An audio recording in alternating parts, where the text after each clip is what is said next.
Welcome to Negotiation Skills. Negotiation is a technique that enables us to persuade and convince others to accept our way of thinking and do things our way, without their feeling shortchanged in the process.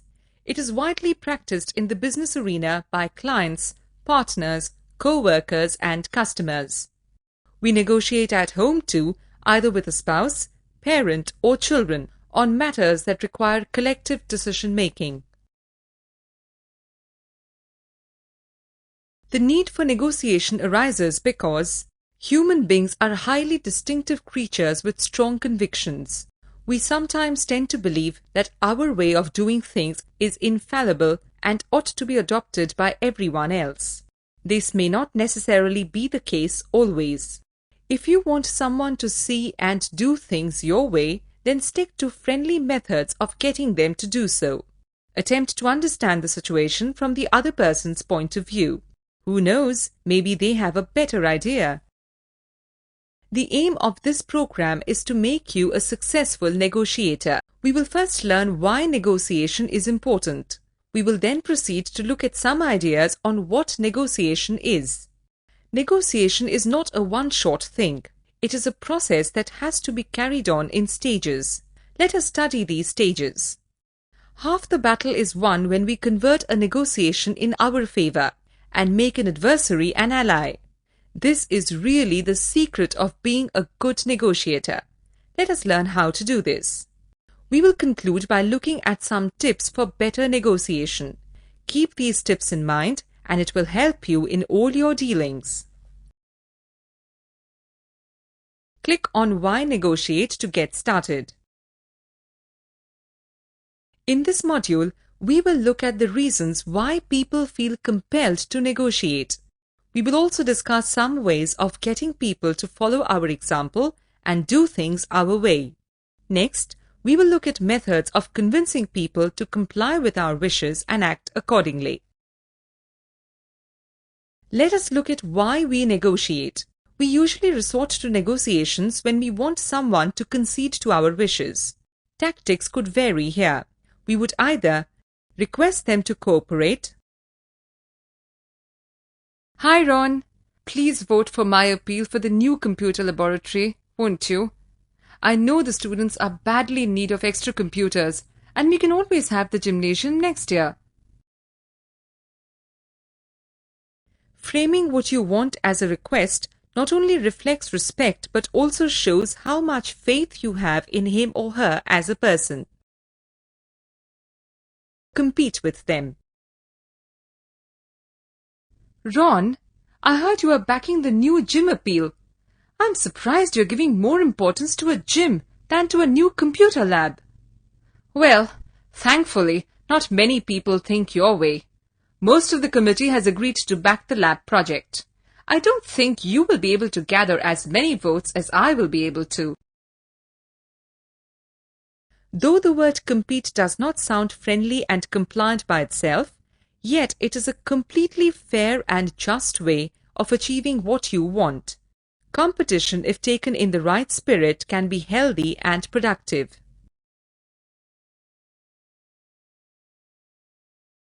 Order and instruct them. Ron, listen. Our department has decided to back the new computer lab petition. So you are going to vote only for that, okay?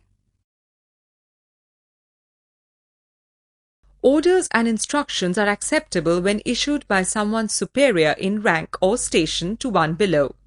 Otherwise, force is a total no-no. It puts the other person's back up and makes them even more resistant to your idea than they were in the beginning. By ordering or imposing your will forcibly on others, you will not have a happy working or domestic setting. This kind of an ambiance is not conducive to a productive environment. If at all it is acceptable, then it is only in professions which thrive on complete obedience. Example, the armed forces. We began the program asking ourselves why people negotiate.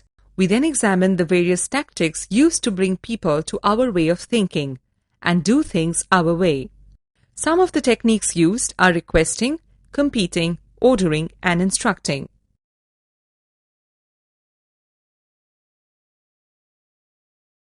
We've come to the end of Module 1. Click on the Start button to attempt a quiz.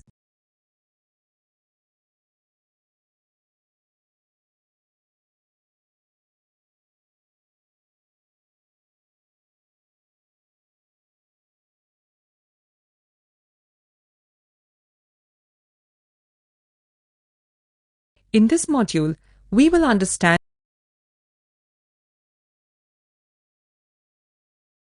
what is a good negotiation. It is a skill by which your opponents do not feel they have been on the receiving end of a bad bargain or shortchanged, though they might have had to give in to your wishes. Understanding what you are negotiating for is of the first importance. Sometimes you may not have to negotiate at all, and what you want may be given to you on a silver platter. In such a situation, it simply isn't necessary to negotiate. So it is imperative to determine if negotiation is the only option left for you. Click here for an example.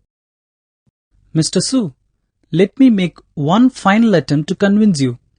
If you would just go over these figures, you would find out for yourself that buying oil from my company will prove beneficial to you in the long run. We provide some great value-added services. Well, Mr. Ahmad, your points are all valid and logical, but your transportation charges are high. Okay.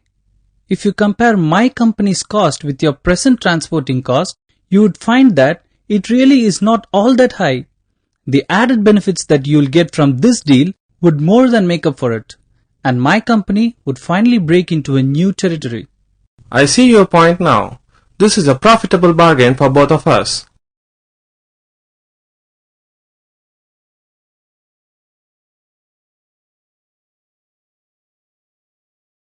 Now that we have defined negotiation, let us look at what negotiation actually involves. The prerequisites for any negotiation are two opposite parties, both with an interest, vested or otherwise, in the same objective. Let us call this objective the object of conflict. This object of conflict could be something tangible, like a piece of property, or something intangible, like a business deal. The process of negotiation involves both the parties sitting down to discuss and thrash out the issue, each to his or her benefit, and reach a final settlement. A negotiation is successful if both parties are satisfied at the end of it. Let us look at a win-win situation where both parties get the most of what they want without having to let go of too much. Hey Ron, can you spare me a minute? Sure, Tiny. What's up? You must have heard about my being in the committee to build a new lab for the students. Well, I was wondering if you would help me out. But Tiny, isn't the gym equally important too? Yes, Ron, but the competition season has just got over, and the next one's next year. So why don't we have the lab now and the gym by the end of this year? That way the students would get the best of both worlds. That's a good idea. Okay, I'll support your cause. By negotiation, you can try and persuade your boss that you are best suited for that new promotion. Of course, you will need to have a sound basis to back that up. You can persuade your business partner to get into a joint venture with the company you have faith in. By negotiation, you can win that most sought-after contract for your company and do better than your rivals. This is mutually advantageous as both the parties end up comfortable. Let us now look at some situations which typically call for negotiations. Executive negotiations, commercial negotiations, and domestic negotiations. Let us expand on each of these types. Executive negotiations are usually within the office and are carried out between departments, teams, and other employees of the same office. Examples of these negotiations are salary hike negotiations, responsibility negotiations, and designation negotiations. Click here for an example. So Carl, I have been through your appraisal. I think you will have to wait a while for your promotion. I can't justify it just now. I must tell you that your late coming is the main problem here. But Dan, I know I'm often late, but I always make it a point to stay back and try to compensate for it in the evenings. I'm sure you have no complaints about my productivity. Well, that's true. You have always been ahead of any deadlines. But you see, I can't go only by productivity. Punctuality is a major point while awarding promotions. We can't set a bad example, you see.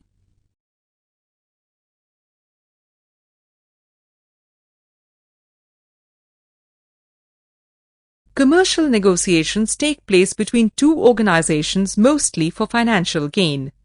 Here the negotiations could be for supply of goods or services to each other or to a third party. Click here for an example. I propose you let us build the swimming pool and the gym as well as the apartment complex. I would like that, but your company has never done a swimming pool or gym project before. True, sir. But we plan to bring in area experts to build you a state-of-the-art swimming pool and gym. Well, in that case, if you could produce the details for both, I will look into it.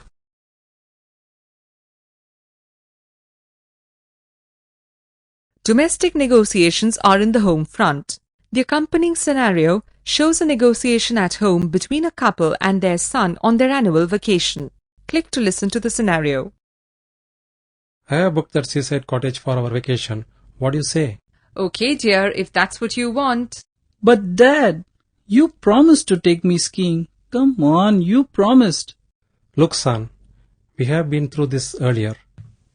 Finding accommodation in a skiing resort is next to impossible this year. We'll go next year, I promise. Never mind. Hey, I have an idea. Why don't we rent a trailer? That way, we can spend time on the beach as well as the ski resort. Ha ha ha! Well, I suppose that's possible. All right, that's what we'll do. Yippee!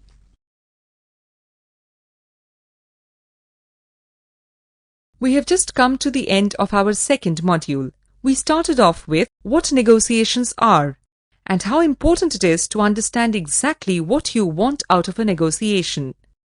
We also examined the prerequisites for a good negotiation and finally explored the various types of negotiations: executive, commercial, and domestic. Now let's quiz ourselves on the what's and types of negotiations. Click on Start to begin.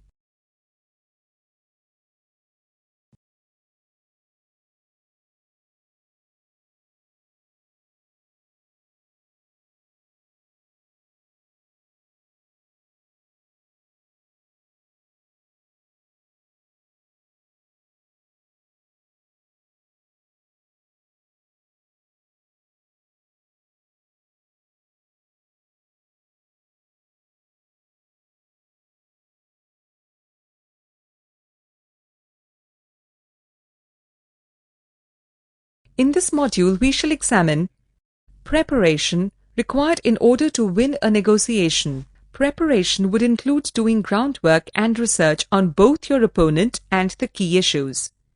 It is vital that you know your opponent and the nuances of the issues to be discussed. Basic decisions that have to be taken before starting the negotiations. Deciding your first and last negotiating levels, deciding the importance of each of the conflicting issues, and categorizing them are some of the basic decisions that you have to make before you start talking. The first part of this module is going to tell us how and why preparation is vital to a successful negotiation. It is often said that a war is usually won before it is even fought. So is a negotiation. The outcome is right there waiting for you to come and mold it as per your choice. You may ask how. Well, the first step towards that would be to do some groundwork. This would involve doing some research on yourself and your opponents. The next step would be to make some basic decisions. This is crucial to the process of successful negotiation. Let us expand on that a little later. Let us first look at groundwork. Groundwork. It is very important to prepare well before a negotiation. Doing one's homework is an integral part of success. It always pays to gather as much significant information as possible about your adversary and also to know your own desires well in advance. When preparing for a negotiation or even after it has begun, it is not enough to ask, what does he or she want? Your research must also include, why does he or she want it? Often, if why does he or she want it is answered, then the negotiation becomes very focused and relatively simple. It is equally important, but however often more difficult, to ask the same questions about your own views. The preparation process consists of some simple yet very effective techniques. It involves having a clinical approach and a detailed study of your opponent. Being clinical means detaching yourself from the issue. Float above the fray, so to speak. Look at the situation from afar. Any decisions that you take now will be better compared to those taken in the heat of the moment, as it would have greater objectivity. You must also be totally honest with yourself about yourself. Get to know your strengths and weaknesses. If you are the sort who is quick and gets impatient with slow or passive people, you must learn to slow down to their pace and timing. Or if you have a short memory, start taking down notes. These little beforehand preparations will add to your success. It is very important to research your opponent for better results. It would give you greater insight on the kind of person you are going to take head-on. This will also help in making an educated guess about your opponent's position and needs, and work out a situation where both of you can win. And if in a hostile negotiation, which sometimes becomes inevitable, it always pays to be able to know and anticipate your opponent's moves. Rank each want by its importance to you. Put this down on paper or on your computer screen based on the priority you assign to each need. Absolutely critical, pretty important, like to achieve but would not sacrifice deal if not obtained. To do this ranking, you will first have to go into the following questions. What do they want? What they say they want? And what you think they want? Knowing this is only second in importance to knowing what you yourself want. A whole chunk of your success as a negotiator depends on how well you understand this point and are able to mold it to fit your requirements. Knowing what your adversary is looking for and what he would probably settle for is a crucial determinant in deciding what you could ask for and get. Basic negotiating issues are the absolutely critical issues with which we start the negotiation process. The not so important issues are added and sorted out as the negotiation goes on, each issue being treated like a pawn in a game of chess. These side issues assume the form of add-ons.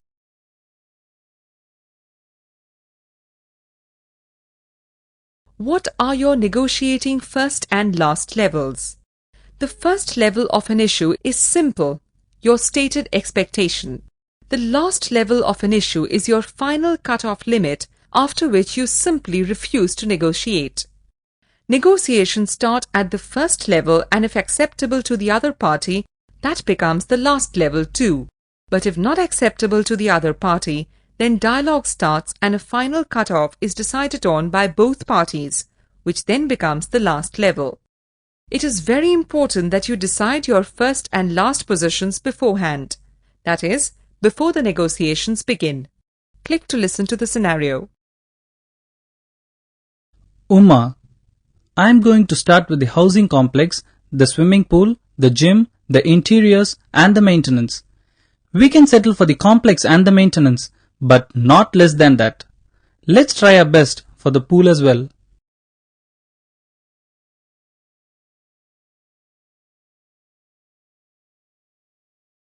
Before you sit down with your negotiating partner and start discussing the offers and counter-offers, your arsenal must be stockpiled and all set for further reinforcements if necessary. What we mean is your preparation should be up to date and you must be flexible enough to be able to incorporate changes at a later stage if necessary. The name of the game is flexibility and adaptability. In this module, we have just been through the process of negotiation and the importance of being prepared before sitting down to negotiate. We found out that the outcome of a negotiation can usually be influenced by the amount of hard work and preparation we put in prior to the talks. We also saw why doing one's homework is so very important. The importance of research and the importance of deciding your first and last levels was also dealt with in detail. Then we went on to determine critical issues and the not so critical issues, and how to use the not so critical issues to our benefit. Let's see how prepared we are to go ahead.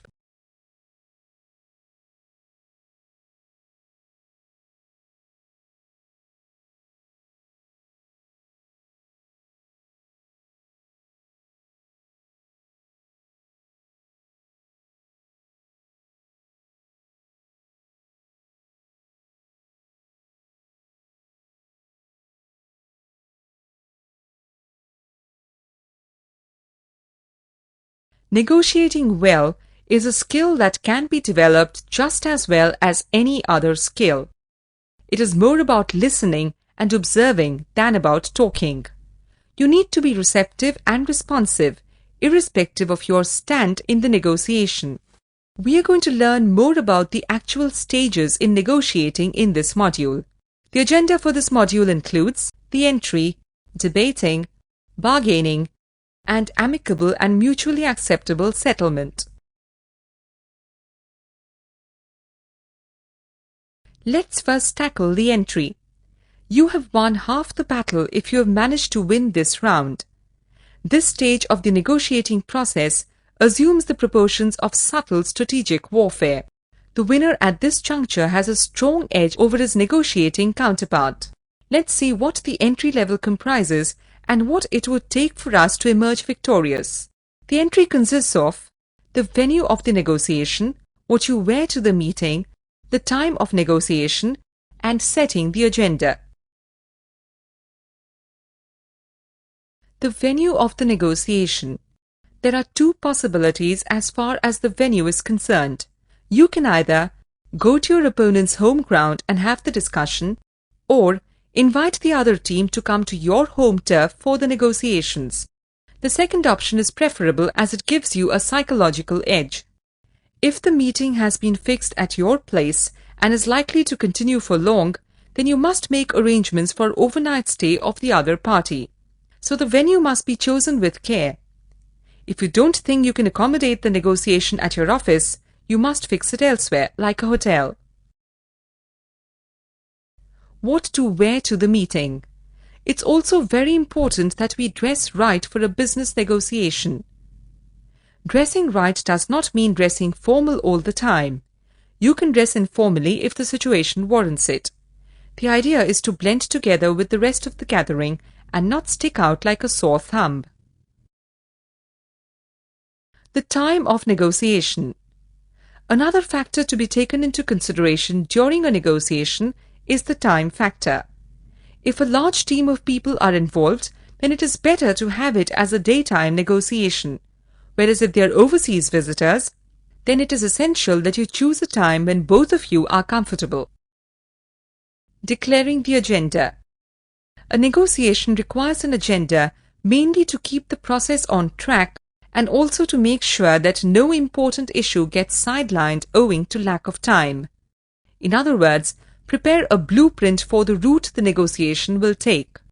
Creating an agenda for a negotiation calls for some tact, as the language used must be inoffensive and neutral. You must circulate the agenda and any genuine change from the other side must be incorporated immediately. The negotiating issues are also announced and agreed upon at this juncture. Click on Agenda for a sample.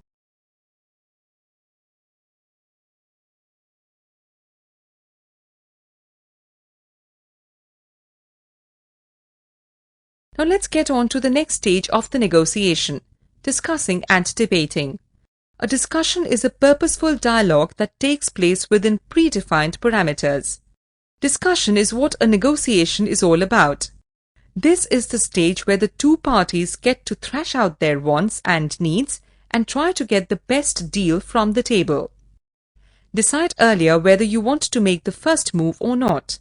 While allowing the opponent to make the first move enables you to assess the other party's aspirations, they may ask for less than you think.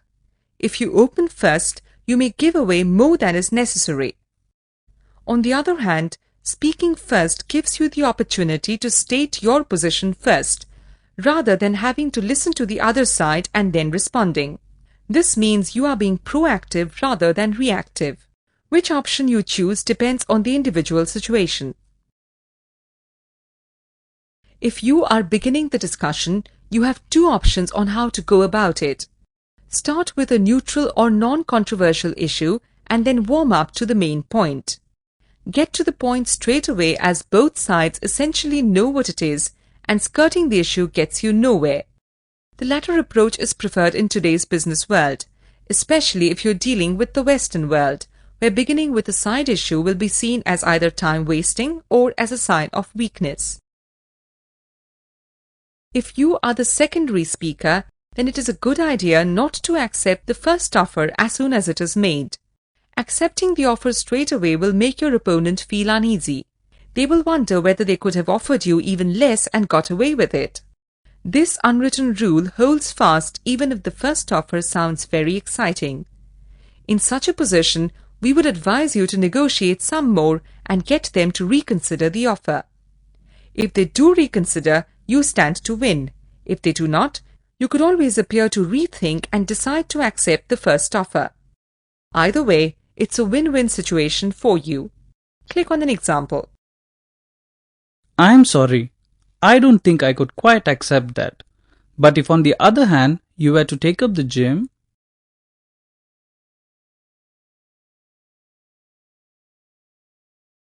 don't offer your bottom line early in the negotiation.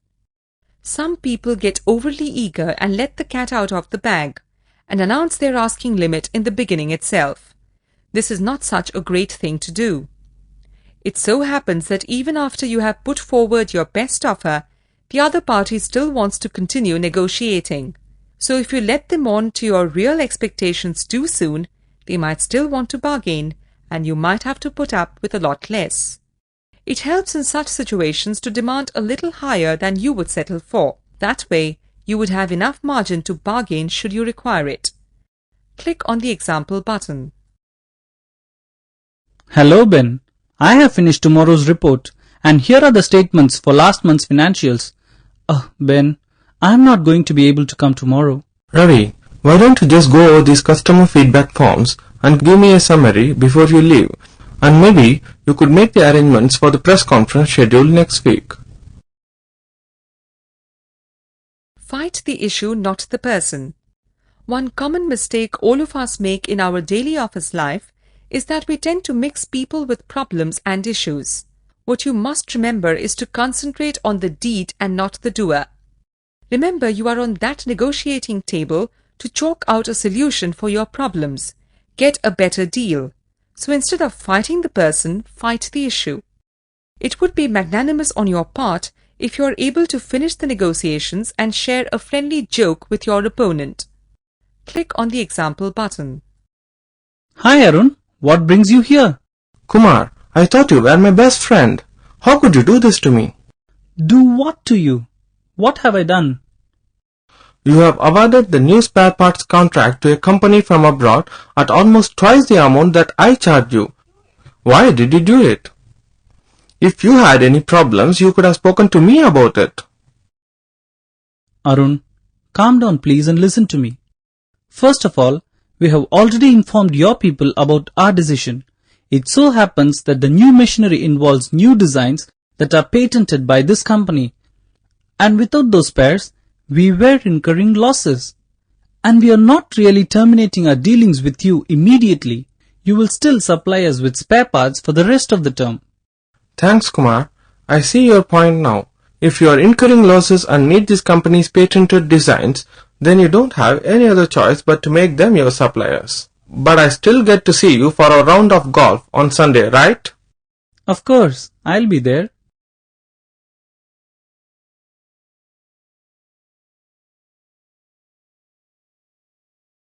Let's look at some other important aspects that you must keep in mind during discussions. You can use silence as a powerful tool. Staying silent and observing the proceedings is a good idea, for a while at least. This is a double-edged tactic, really. It could either be taken as a sign of acquiescence or taken as disapproval. You must be careful how you use it. Just imagine if a person sits quietly in the midst of a serious discussion. It can be very disquieting to those sitting around him. But then, you know the saying, there is a time to hold and a time to fold. Another important thing is that you must know when to stay calm and when to speak out. It is this decision which determines your skill as a good negotiator. Click on the example button. I object strongly to your statement. It is not based on facts at all.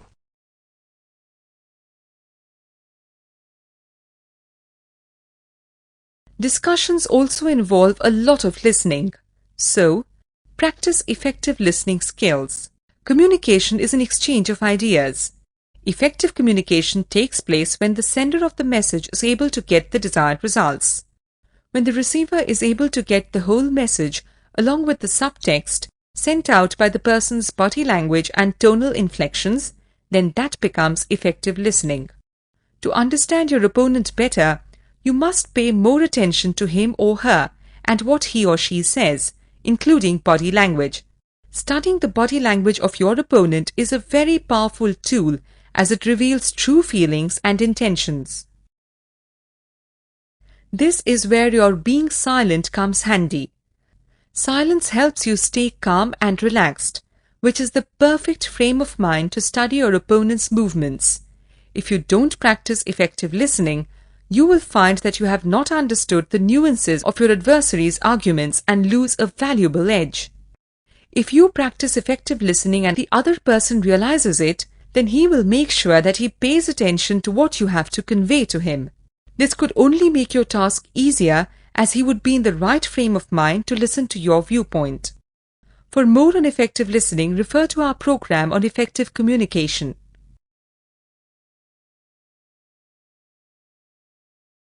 Now let us go on to the bargaining stage. This is an inevitable stage in any negotiation, be it executive, commercial or domestic. One party makes an offer, the other party ignores it and makes a counteroffer. The first party brushes the counteroffer aside and starts bargaining. Once the first party has made its proposal, don't react immediately. Wait for a while and think it over. You don't have to make the thinking process very obvious. It's crucial that you understand your opponent's offer or stand accurately. So take your time and summarize his proposal before your counteroffer. You can summarize your opponent's proposal either by yourself or in private consultation with your colleagues. If you have a counteroffer that you feel would be irresistible to the other team, then you must make it when the going is good, immediately after you have gone through your opponent's offer. The reason that you have to hurry up is because the more time you take, the more confident and secure the other guy gets with his opinion. One good tactic of getting the other team to feel indebted to you is to give them a few concessions. These concessions could be in the form of a few not-so-critical issues that you might have made a noise about during the discussion or entry stages. Giving up these issues to the opposition might make them feel happy. Okay, you can build the swimming pool, the children's park, and the garage. We will take care of the complex. Tell you what, you can even have the maintenance of the new building. How does that sound? Bargaining can sometimes become an ugly confrontation if allowed to get out of hand. It is only in this stage of the negotiation that both the parties begin haggling with each other. This is also the open ground where both can make counteroffers and try to outbid the other. In order to avoid bargaining getting out of control and jeopardizing the whole negotiation, we should take care not to introduce new issues at this stage in the negotiation, not to make personal comments or attacks, not to resort to false statements or bluff, and not to use unparliamentary language. Click on each for more. Introduce new issues at this stage in the negotiation. All the issues, critical or not so critical, should be declared and mutually agreed upon at the entry stage itself. Creating new issues at a later stage would upset the cart, as other important issues would get sidelined. Make personal comments or attacks. This is to be completely avoided. Resort to false statements or bluff. Ends do not justify. Use unparliamentary language. This is again to be severely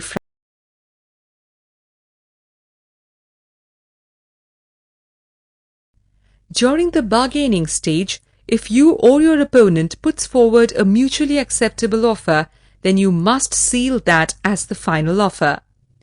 This in turn is worked into the settlement offer, signing which signifies the end of the negotiation.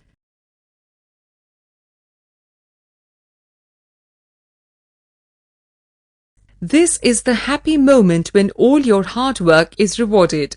But even at this stage, you must not lose sight of your objectives. It is not quite time for celebration yet. You must be very careful about using the term final offer.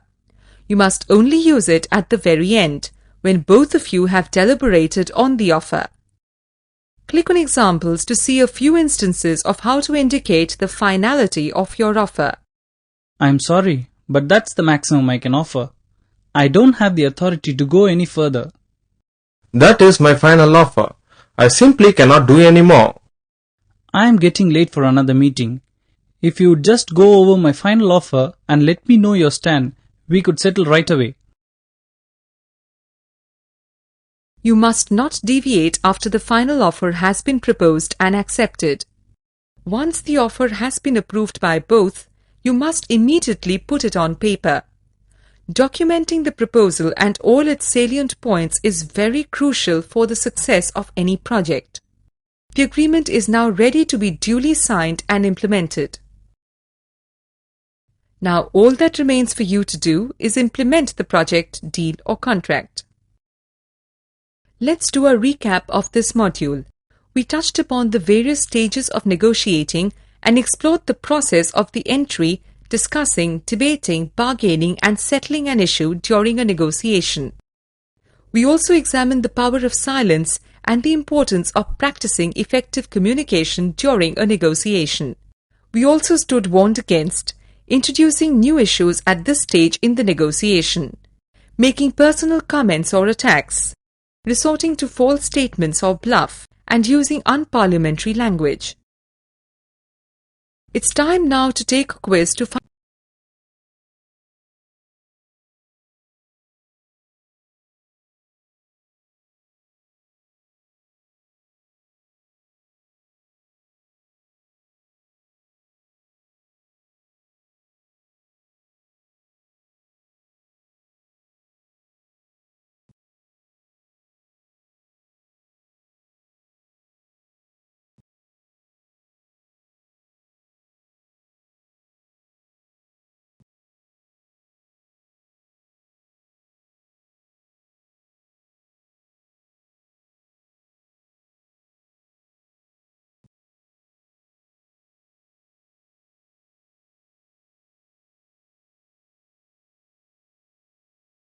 pointers on negotiating better.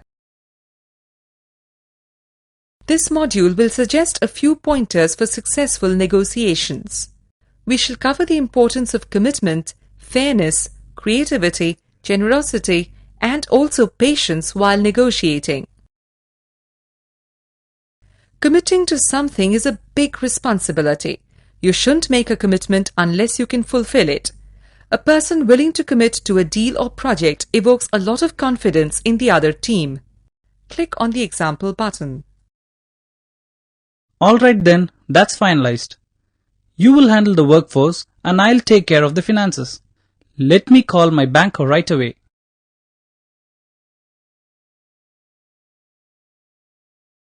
Don't be too generous. Generosity is indeed a virtue, but here it can be construed as a sign of weakness or worse, cowardice. Your main objective here is, after all, to gain as much as possible from the other side. Negotiations are a lot about getting your way and striking when the opponent's side is weaker. Click on example for more. I am really happy to share this fax from my head office, authorizing me to accept your second, third and fourth proposals completely. That's amazing. I'm very surprised that they have agreed to the second item. What do you think they are playing at? I suspect they want the fifth proposal very badly. We must make a stronger bid for it. Let's see how much they are willing to part with.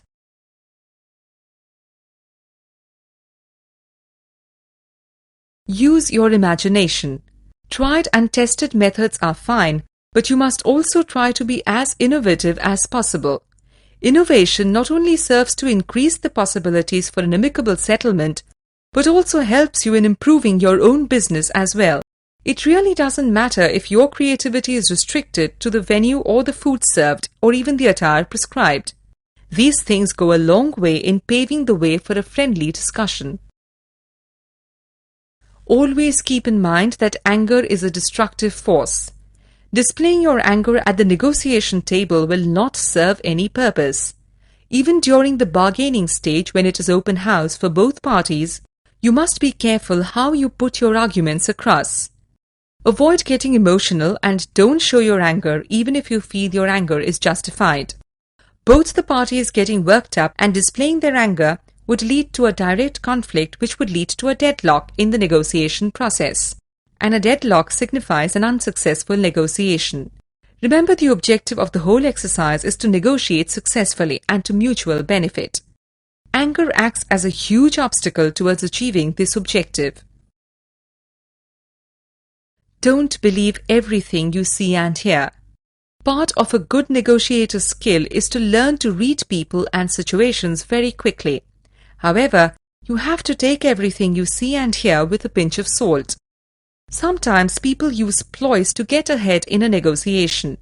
You must be able to recognize and eliminate such decoys. It's always healthy to ponder everything once before reacting to it. Click on an example for more. These are our growth projections for the next year. We are going to be the #1 company.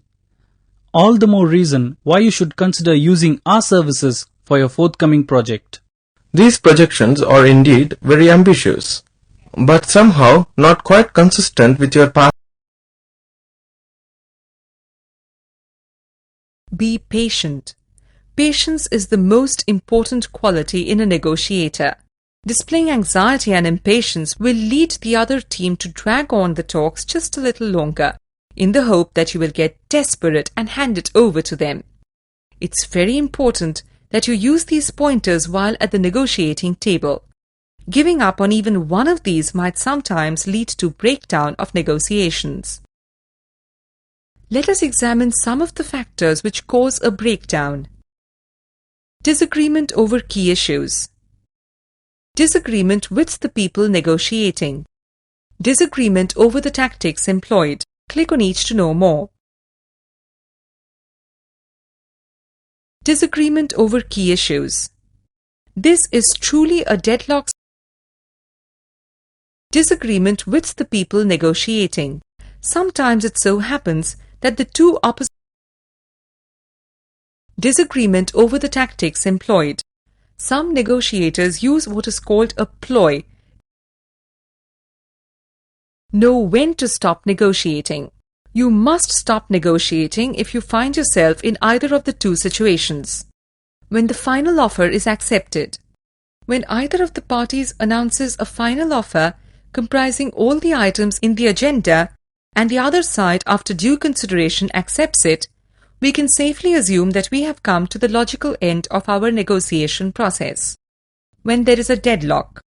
This is rather unfortunate, but when the proposals are not accepted even after consistent attempts, you must accept the situation to be deadlocked and that no further discussion is possible.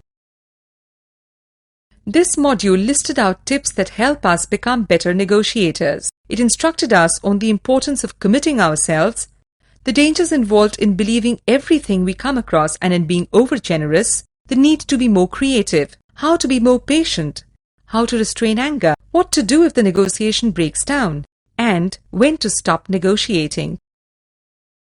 Now that we've finished with the tips for better